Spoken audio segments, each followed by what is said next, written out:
La caverne par Steve S. Cours, Julie!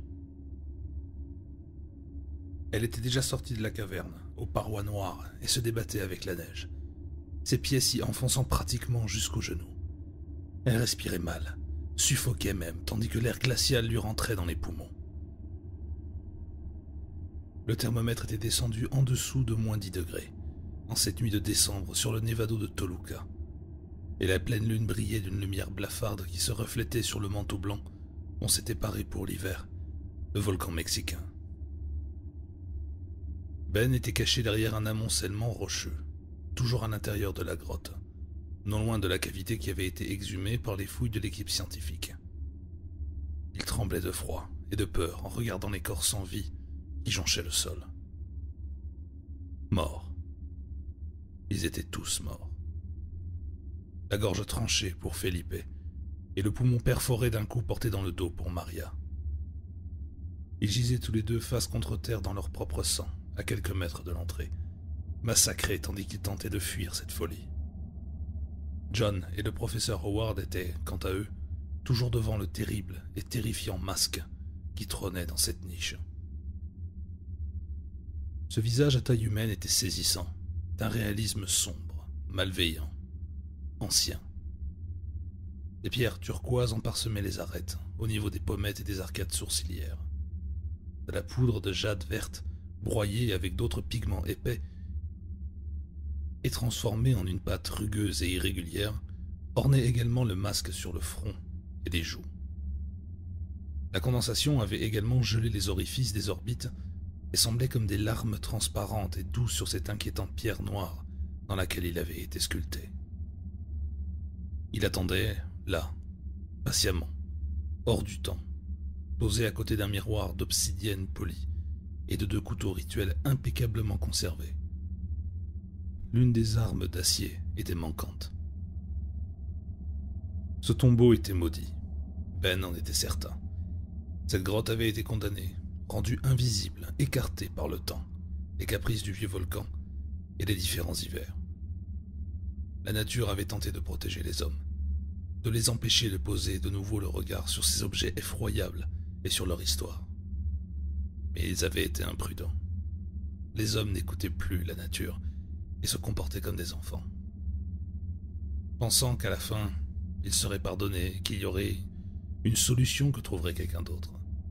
Et celui-ci, qui était représenté par ce masque, ne pardonnait pas.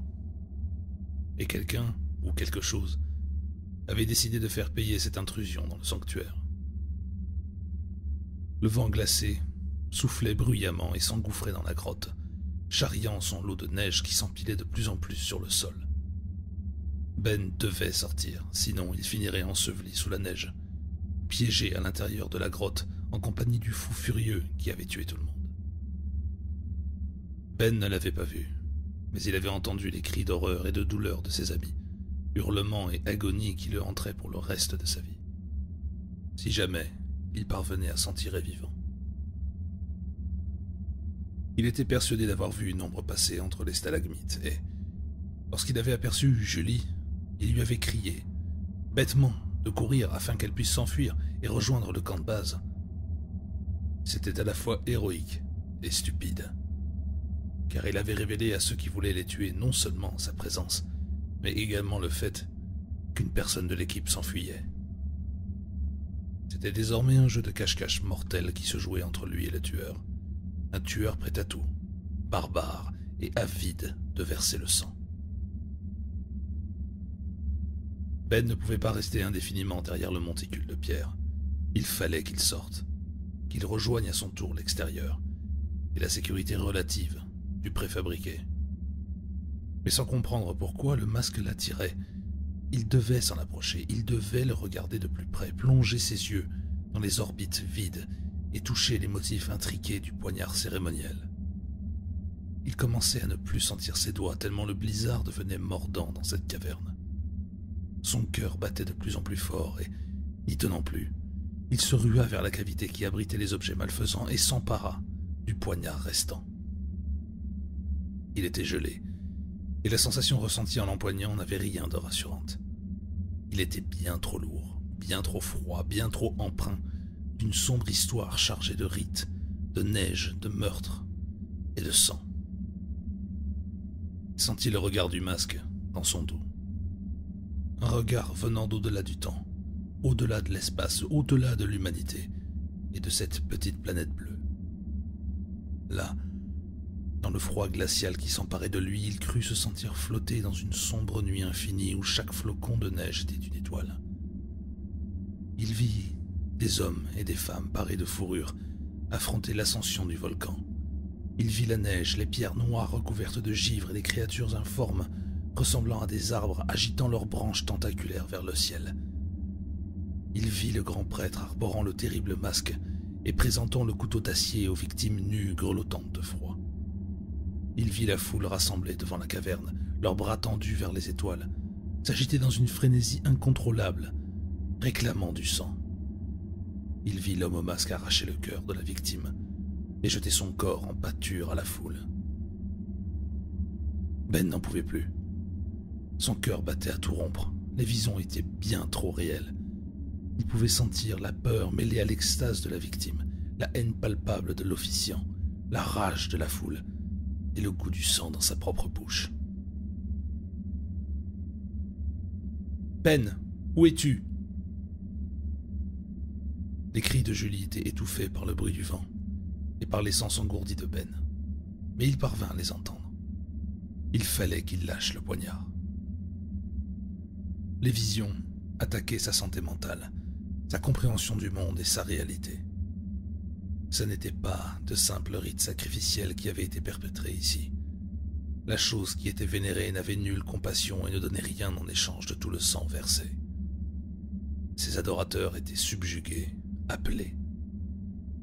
Ils venaient sur le volcan lorsque le froid était à son paroxysme, lorsque les pierres noires se devinaient à peine sous la neige, lorsque les horribles créatures à tentacules leur montraient leur chemin vers leur maître, vers la caverne où, pendant les quelques minutes, pendant quelques heures, tout ceci ressemblait à sa propre planète. Il tuait, mangeait les cœurs et s'abreuvait de leur sang dans une orgie cannibale et monstrueuse.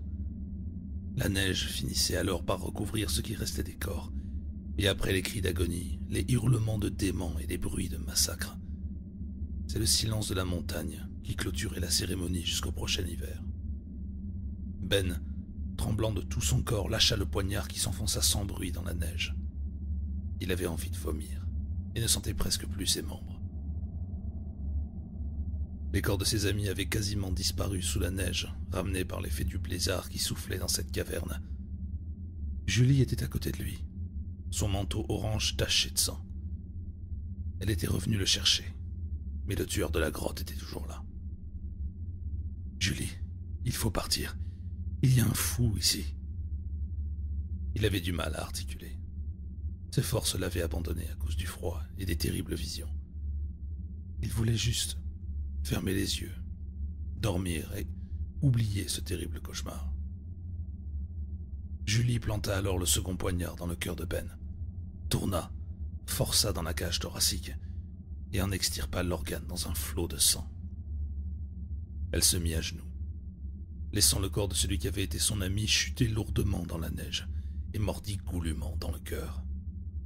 Là, par moins 15 degrés, dans le froid et la neige, le vent sifflant un air lugubre, en passant dans les aspérités des pierres noires de la grotte, l'odeur du sang et de la folie se répandait dans l'air. Le maître fut satisfait et profita de ces quelques instants où il se sentit presque chez lui.